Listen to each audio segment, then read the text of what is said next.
Slant everyone.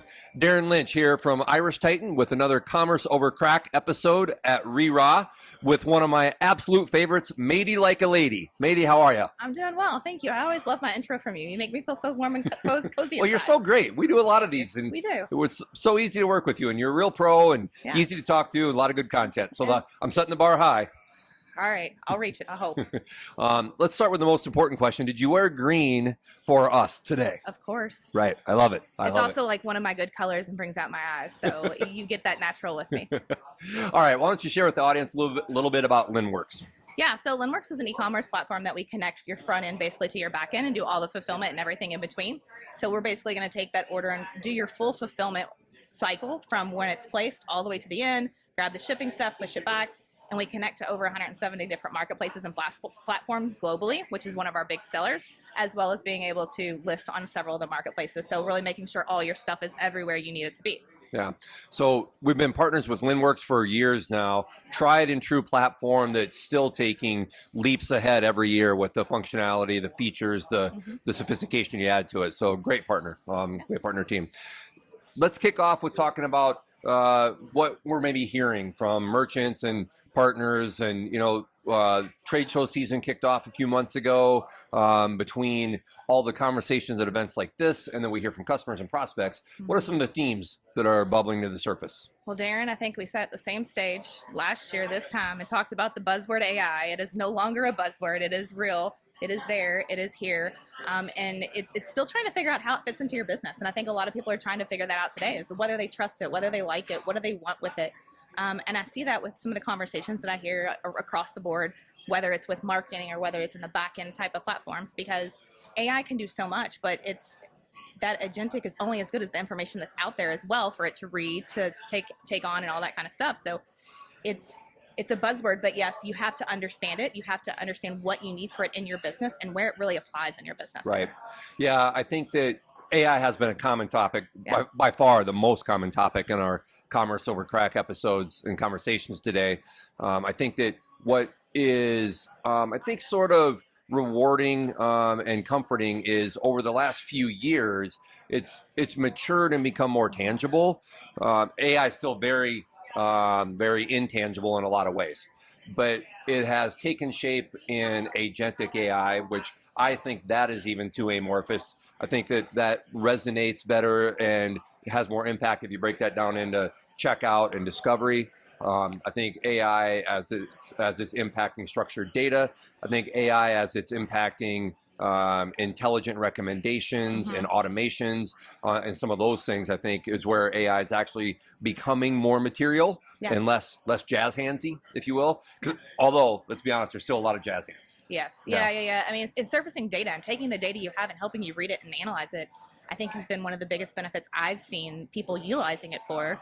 And being able to surface more that you didn't know, because you don't know what you don't know these days, and that's one of the biggest things. And I love talking to customers who they're like, "Oh, I didn't know that could be automated or anything like that," because automation and AI tend to get confused a lot too. Correct. Yep. Sometimes, so you've got to be careful, because we do a lot of automations here at Linnworks, and we're able to take the stuff that they're surfacing with our AI tools and then translate it into automations. Which you want to make sure that you're doing the right thing for your business, not just because AI suggests it, but make sure you're going a step deeper with that AI too. And I think that's probably where Linnworks and back office, back end tools are really, I think, shining, is the additional sophistication and scale that they're offering to their users.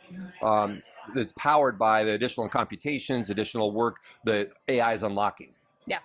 Yeah, it's definitely helping us unlock more for customers. Our tool that we rolled out not too long ago, our Spotlight AI, it got up to 52 hours. We're saving people in a month for automations that they didn't know. Again, you don't know what you don't know, and 52 hours is a lot of time that you got back in your business. Right. Yeah, and I think that there are a few sayings that I like a lot. One of them being that AI is at its best when it does blue-collar work for white-collar workers.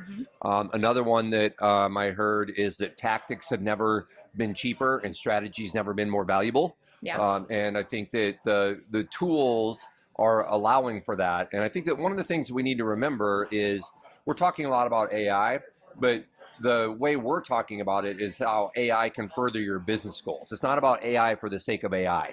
It's about improving scalability or profitability because you're able to more accurately manage inventory. Yeah, and one of the things that you can't take over with AI is that human thing, that person. There's still going to be those people out there that want that human touch, whether it's in the front end of being able to go to a physical store and buy something, or whether it's being able to get a help desk, like all the AI agents that are going on with there. They still want to talk to somebody. Yep. I mean, my husband's the prime part of that. He gets on that phone and he's like, operator, because he doesn't want to talk to any prompts. He wants to talk to a person. Right. And there's still those people out there. So it's going to take us so far, but you also have to be aware of where it's getting enacted in your business. Yep. So speaking on behalf of the ecosystem as a whole, SIs, technology partners, platform partners, marketing partners, fill in the blank. What can we do to elevate the ecosystem to help merchants win more? How should we be thinking about things? Education. Education is the key point, and I've said it 3 times, I think. All right, they don't know what they don't know, and a lot of times we're dealing with people and they come to us and it's by circumstance that they've done something. They've put with Shopify, they've put a app on top of an app on top of an app, and it's kind of made a clutter. So it's like they have to undo the Band-Aids, and that's so educating them on why, what connects, what flows, why you want this into this data, and then surfacing your data. Because if you're running any of these tools, you have data out there. Right. Now, grab it, surface it, and figure out what you want to do with it from there. And that's really what they want to do. So partnering with each other and making sure you say, oh, this, because you have Linnworks and you connected this tool to it, that's what's going to help your business grow, because you can do all the marketing front end that you want. You can have phenomenal, front end, get those, shoppers to buy your stuff, but how are you going to fulfill it? How are you going to do that? So you have to make sure you're talking about that full life cycle, all the way from getting the buyers, that buy box, to the end, and working with partners to help them understand that full life cycle of the product, from your ROI to what you're spending on the marketplaces and your advertising, all the way to the end to the fulfillment and stuff like that. So you've got to be able to bridge that gap together as the ecosystem and not just stay in your bubble of what directly impacts you and your company, with that partner. You have to look at it as the whole thing for that customer, for our person who's selling, for that e-commerce seller. Yeah. So let's land the plane on this. You're a big thinker, you're articulate, you're bright. How would you paint the e-commerce picture 3 to 5 years from now? What do you think e-commerce looks like?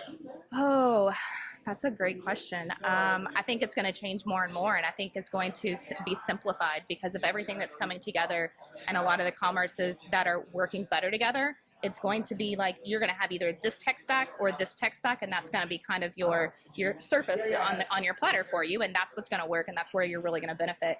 I hope to see more collaboration is what I really want, is because we are forming these relationships, and these relationships are great, and so the e-commerce is going to help service it. So taking that more and more down and taking it to the customer to say, hey, we've got this tried and true proven track record of this, and I'm hoping that's kind of where it kind of heads. That's great. Well, Mady like a lady, thanks for all these kinds of chats on and off stage. And I think we met here actually for the first time like 5 years ago, 6 years ago, 5 years something ago. like that. Yeah. So it's been a good 5 or 6 years. Oh, yeah, it has. All right. So we're going to wind down on that one. Thanks for tuning in to Commerce Over Crack. More to come soon. Sláinte.